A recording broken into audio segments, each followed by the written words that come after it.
Le rapport du GIEC dit qu'il n'est pas trop tard, mais si on veut rester sous les 1,5 degrés, on doit engager une transition très rapide et de très grande ampleur, inégalée dans l'histoire de l'humanité. Et du coup, ça veut dire qu'on doit modifier profondément nos modes de vie. Ça veut dire réduire nos émissions de gaz à effet de serre en 2030 de 45%. 2030, c'est dans 12 ans. Et on doit mettre en place des technologies innovantes de pompage de CO2 dans l'atmosphère en complément des technologies de réduction.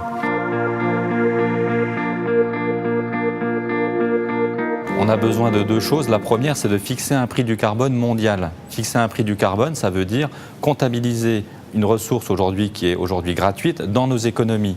Et puis la deuxième chose, c'est avoir une véritable disruption technologique. Aujourd'hui, quand on parle de technologie, on parle surtout de technologies d'efficacité énergétique ou de technologies d'énergie renouvelable, comme par exemple les éoliennes. Mais on sait qu'il y a de nouvelles technologies qui vont arriver, c'est en particulier les CDR, les Carbon Dioxide Removal, qui consistent à pomper directement du CO2 dans l'atmosphère. Alors ça peut être des solutions qui sont technologiques ou des solutions qui sont de reforestation par exemple.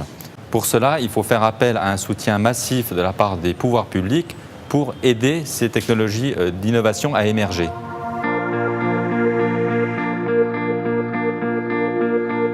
Aujourd'hui, les entreprises peuvent agir directement et aller vers la neutralité carbone. Les solutions existent.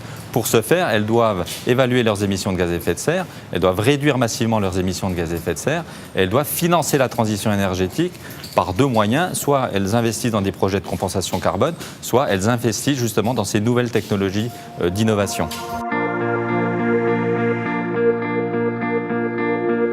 Harari nous dit que la seule chose que nous pouvons faire, c'est influencer la direction que nous prenons. Donc aujourd'hui, nous devons agir concrètement en direction des objectifs de l'accord de Paris.